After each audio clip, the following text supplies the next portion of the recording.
امریکہ خوش نہیں تھا کہ پاکستان ایک آزاد فورن پالیسی بنا لے. وہ چاہتے تھے کہ وہی فورن پالیسی ہو کہ حکم ملے، ایک ٹیلی فون کال آئے اور پاکستان ان کی جنگ میں شامل ہو جائے اور 80,000 پاکستانی جانیں ان کے لیے قربان کر دے، اپنے ملک کا بھی نقصان کرے، اور آخر میں پھر بجائے ہمارا شکریہ ادا کرنے کے لیے ہمیں یہ کہا جائے کہ جی آپ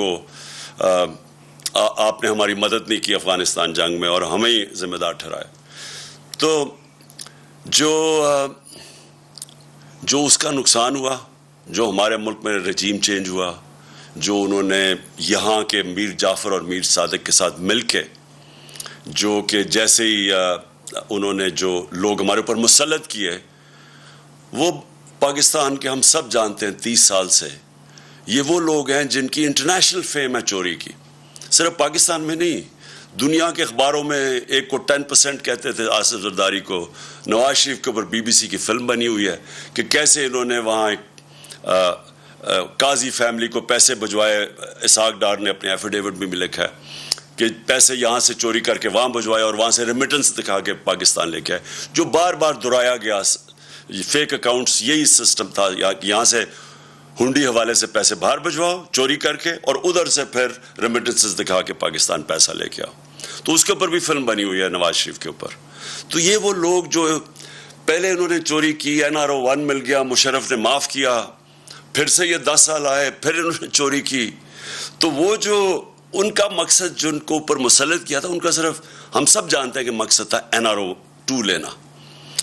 اور انہوں نے NRO 2 کی صرف ان کی جو کوشش 3.5 سال میرے دور میں ہمیں صرف گرانے کی ایک ہی کوشش تھی کہ کسی طرح وہ دوسری دفعہ جو انہوں نے چوری کی تھی وہ بچ جائے.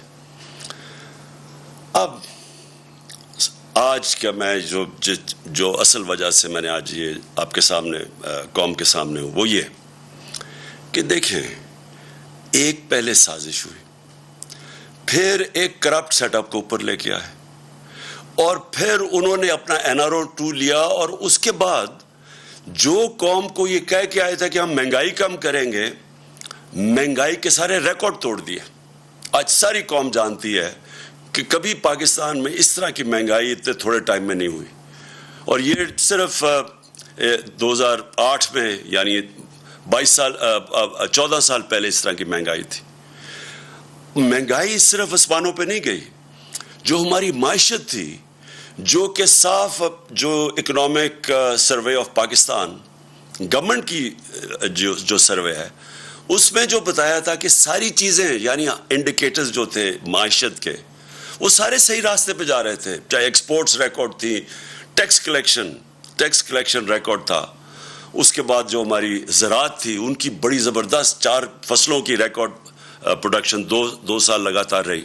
تو ہر چیز جب پازیٹو پہ جا رہی تھی، جب ہماری IT جو فیوچر ہے پاکستان کا، اس کی جب ہم نے جو ان کو انسینٹیوز دیے، وہ بھی 75% 2 سالوں میں ایکسپورٹس بڑھی تھی. تو جب ایک ملک صحیح راستے پہ جا رہا تھا، انڈسٹری بھی گرو کر رہی تھی، روزگار میں یہ سب سے بر صغیر میں ورلڈ بینک کی سروے سب سے زیادہ روزگار پاکستان دے رہا تھا، اس وقت کے اوپر یہ سازش کی گئی.